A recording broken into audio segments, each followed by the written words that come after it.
Good afternoon, everyone. This is Olubunmi Olaokpa, otherwise known as Bomi from Nigeria.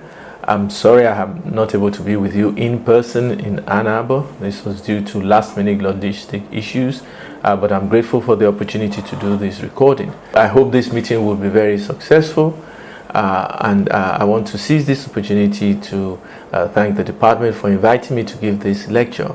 Following on my visiting professorship in May 2019 and the visit of the delegation from the department to me as provost in August of 2019, this is cementing the relationship I have with University of Michigan. This is the outline of my presentation, which I termed Going Forwards Through the Past, to give you an idea of what I have been doing in the 21 years since I left Ann Arbor. I hope you'll find the presentation interesting and look forward to having some feedback at some point. I must start with acknowledgements because this is usually rushed at the end, and I would like to thank all the attending staff, residents, and other staff of the Department of Urology through two time periods. The 1999-2000 year that I was spent as a fellow, and the 2018 to date when I've had closer and closer interactions with the department.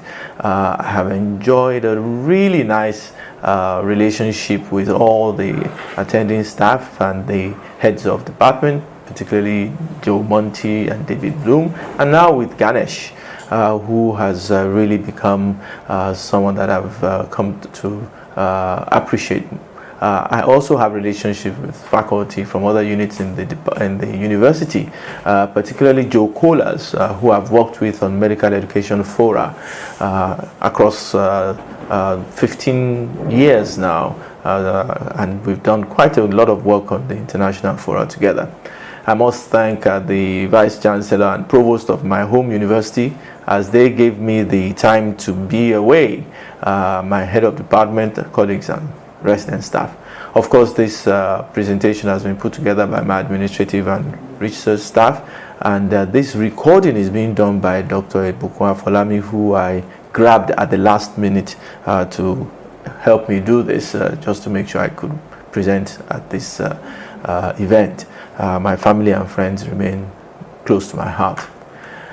My medical training started in Nigeria, and I graduated in 1986. I spent a year doing internship like everybody else, and then had a year of national service in the northern part of Nigeria from 87 to 88. I stayed on for a little while, a little under a year, and at the end of the period, I believe I had acquired satisfactory basic medical skills and had been certified to be a competent and confident young physician.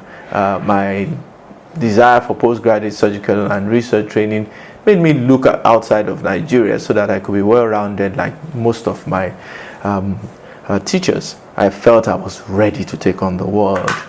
My parents are on the picture you can see on the left-hand side, and Professor Sholanke was my surgical mentor. He's there up top, and Professor Shutokun, who is in the picture right before that in the middle, was my research mentor. These two men were my surgical and academic fathers, and they made me realize that you needed to be very international in your outlook, and hence my look to go abroad to do my residency and further postgraduate training. My brother, whose picture I show, graduated summa cum laude from Howard University, and he made my period in Ann Arbor a lot more interesting because he was there at the same time, so I had family. After I left Nigeria, I then went on to the UK, and I did my pre-fellowship rotations, followed by post-fellowship rotations in the various surgical specialties I've highlighted. I had a brief stint as an attending urologist at the University of the West Middlesex University Teaching Hospital in London, and during that time I realized I still needed some more training, so I went back and did 4 years as a research and clinical registrar, during which I did my doctorate of medicine. And by the time I'd finished my 10 years in the UK, I had my boards in surgery, I had a postgraduate diploma in urology, I had the doctorate I mentioned from Leicester, and I had acquired broad surgical and academic skills. But I felt that before I came back to Nigeria, I would require advanced surgical and urological training just to make sure I was well-rounded. And for that, I looked to the United States, and I was given a space in Ann Arbor. These were those who shaped my career in the UK. On the left is the first urologist I worked with, Mr. Henry Louis, and he was a jolly good fellow. He took us out to dinner. This is one of the dinners that we attended, and that's my traditional cap on his head. He was a very good guy. Mr. Jim Bramble, whose picture is following, going up the top. Let me use my cursor. This was Jim Bramble. This is Tim Terry. He was in Leicester. He was the urologist I served under the longest. From him I came to Ann Arbor. And this is Patrick Doyle, a very gentleman, late Patrick Doyle, gentleman who taught me the gentler aspects of urology in Cambridge. Lord, his name, I forget his name now.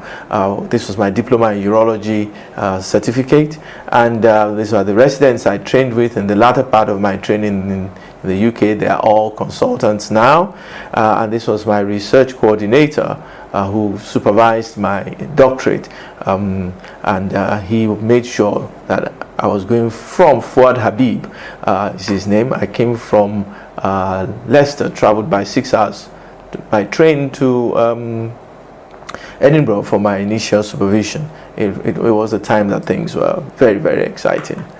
I then came across to the United States, and this was my first view of the University of Michigan. I kept this. It's a postcard, as you can guess. But when I came to Ann Arbor, it reminded me so much of Ibadan. It was a university town. At the time, it was it prided itself as being the 9th best medical center in the United States. I was interviewed in the section of urology and I accepted. And the first thing I noticed about the section of urology at the time was that they had more professors than we had in the UK and Ireland. We had 3 or 4 when I was eventually leaving, whereas Ann Arbor had a section of urology, had 6 professors, and by the time I was leaving, I believe they had added a few more. Of course, we had nice residents who did what residents usually do, and there were 3 fellows, Ricardo Beducci, Joe Kwa, and myself. I joined them for the latter year when there was a gap during the residency training, when it was being extended from 5 to 6 years. So we were called Scabs. So we decided to nickname ourselves to join in the fun, and nickname ourselves in a way that would make us remember where we came from. So Beducci was the white scab. Joe Kwa, who was of Asian origin, was called the Chink scab, and of course I was called the black star. But it was all very, very enjoyable, and we had fun, and we learned a lot. Hence my willingness to keep coming back to Ann Arbor as one of my alma mater. Of course, the SB Society at the time, there was one society meeting when I joined, and I looked forward to a time when I would be able to come back and be part of it. So I'm really grateful to Ganesh for extending this invitation to me today. But in Michigan, what were the things I experienced? The first thing was that the language was supposedly English, but it was different. So chips were called crisps, and crisps were called chips, and John was called Jan. So I had to learn English all over again, and it was nice because and people kept saying you have an accent, and I kept on thinking, no, you have an accent. The weather in Ann Arbor was something else. The summer was nice when I arrived, but the winter was cold. It was the coldest time I'd ever spent in anywhere in the world, except once in San Francisco. I think that was particularly cold. And one thing I noticed was that the system in Ann Arbor Medical Center worked. I was completely taken over by the practice culture. The work ethic was just blew me away, and I really liked the fact that everybody did what they had to do. I thought England worked, but certainly Ann Arbor worked better. And then I had to get used to the attending staff and their peculiarities. That was another part of it that I really enjoyed. Right from how they like to scrub and how they like to drape and how they like to look after their patients. It was as if you were doing residency in 5 different sections of urology, but all that ensured that I acquired a lot of skills from all the attending staff. The residents, of course, added their own flavor to it, and it was nice to have come from an outside facility to then come into a culture where there was sort of an interaction that ensured that there was bi-directional training. I then learned as well that you had to place being engaged in sports, and I remember the first time I was asked, do you do any sports at all? I said, yeah, well, I could do a little bit of sports, but I said, no, you've got to do it as you go along. You must keep your body sound and as well as your mind. So I joined the football team and I learned to play golf, and I think our football team did a little bit during the league, and it was nice to know you could look forward to dribbling a few people whenever you finished from work. And of course there was the Go Blue mantra, which meant that you could get anything you wanted. You needed to be able to get whatever you wanted done. You just never gave up, and that was great. At the end of the day, I got this nice certificate which hangs on my wall to show that I did spend a fruitful year in Michigan. At the end of my training in both the UK and the US, I believe I had a constructive competitive spirit. I had acquired unique surgical skills. I had a heightened drive to do research and to publish, and I had what was an increased awareness of global standards beyond what I had learned in Ibadan. As I mentioned, the Go Blue mantra enhanced my can-do spirit, and I believed that the commitment to excellence was the way to go forward. Knowing I was going back to Nigeria, I therefore felt I was ready to take on Nigeria and Africa if necessary. So I returned to Nigeria, back to my alma mater, hence the title of this presentation, Going Forwards Through the Past, because I have moved forward, but through my past institution, the University of Ibadan, which has provided me with an enabling environment. So what has happened in the 21 years since I left the University of Michigan? I re-entered in 2000. My appointment as faculty was a little bit tricky, but eventually I got it done. The appointment as a consultant, i.e. attending urologist at the University College Hospital, was a little bit trickier because at that time there was a division between the hospital and the university, which meant I had to get a separate appointment as a consultant. So that took a few months before it came through. The more interesting part was getting my training recognized by the postgraduate surgical boards. Eventually I opted just for the West African College of Surgeons because the National Postgraduate Medical College of Nigeria had what I thought was a little bit of a tortuous route for their board certification. These are the pictures of my 3 institutions now. The College of Medicine itself, this is the college building, and this is the hospital. The college building was built in 1980, I believe, 82, and the University College Hospital has been around since 1956. This is a far newer building, and you can see from the design the West African College of Surgeons in Lagos, which we opened just a few years ago. An overview of the University of Ibadan. And in my years of stabilization in this institution, I was introduced to committee membership at all levels, department, faculty, and the university. I joined research groups. I was made the assistant program director of surgery, which meant I had to look after about 60 residents and at some point nearly 200 residents and house officers. We had about 40-50 house officers due to an expansion in our program. I was finally elected to the fellowship of the West African College of Surgeons in 2004, and I had additional training in medical education in 2001 at FEMA in Philadelphia, and this meant that I was involved in curriculum activities. Going forwards, I was then prepared for leadership at all levels by making sure I had middle-level offices in the university and also in the postgraduate medical college. I had committee memberships at national and international bodies. I joined into research collaborations, the SAMs, and I was elevated to full professorship in 2007. I then went on to leadership positions at all levels, but the more important parts were my being appointed, elected to the presidency of the Pan-African Urological Surgeons Association for 2 terms in 2013 to 2017, and finally being elected as provost of the College of Medicine in 2016 to 2020. This was in addition to taking on national and international medical education tasks across Nigeria and in several countries in Africa. During that period, I was also elected as chairman of the Association of Medical Schools in Africa, a position I still hold. As provost, I had modest achievements as listed. Perhaps the most important is that we were able to raise funds that enabled us to do quite a host of things that needed to be done, and which ultimately resulted in my medical school being ranked highest in sub-Saharan Africa, excluding South Africa as usually done, for the period 2020 to 2021.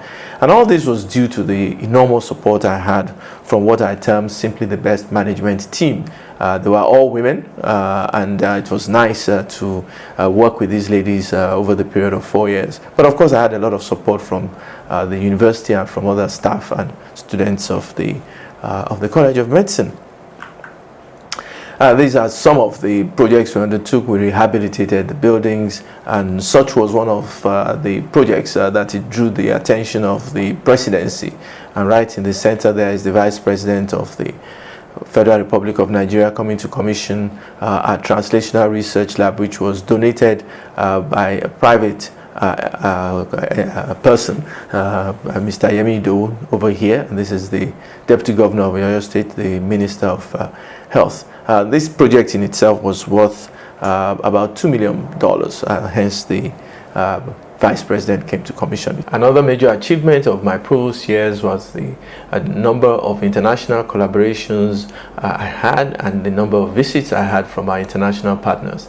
Prominent amongst these was the visit by the University of Michigan team led by Joe Colas, which comprised of Dr. Brian Sack and Dr. Simpa Salami, as shown in the slide. It was really a good visit, and we met with executives of the University of Ibadan and the University College Hospital. So as I'm now leaving the stage, what do I plan to do? Well, in the next few years, I'll be demoting all the offices I currently hold. As I look forward to retirement, I'll concentrate on mentoring my junior colleagues and involving myself more in community projects and upgrading my own private ventures. Pension reform in Nigeria is not exactly what you want to leave in the hands of the federal government alone, so you need to look at look out for yourself. I'll also be increasing my downtimes, during which I hope to start putting together my memoirs. By the way, I've had unspoken consequences. I've had several recognitions and awards. The most important has been my election to the fellowship of the various academies to which doctors are associated in Nigeria. Most importantly is the fellowship of the Academy of Science. I was then elected as a foundation fellow to the Academy of Medicine and Medicine Specialties. There have been hidden costs. Undoubtedly, sacrifices have had to be made, and the most important has been that in which you are perhaps considered an outsider, regardless of the fact that you've been there for so long, because you simply didn't train there. So you looked at like as an outsider from when you're out, when we were in training in the UK and to some extent in the US, and then you go back home and they say, well, you know, you trained abroad. I believe that is one of the hidden costs, but we're overcoming that, and from my modest achievements I've made, I believe you'll agree with me. In conclusion, in 21 years since I've left Michigan, I've had an eventful, perhaps not so enjoyable period all the time. It's been filled with achievements, memorable moments and sacrifices, but my path has been guided by the principles I learned in the past. I'm therefore grateful to all those who have contributed to my development and who tolerated my many inadequacies. I'm also grateful to have had the opportunity to contribute to my communities, and I'm grateful that I've had the courage to bear the costs which have attended this achievement. Most importantly, I'm grateful again for having been given this opportunity to run you through my achievements in the last few years, and I'm grateful for your attention. Thank you so much.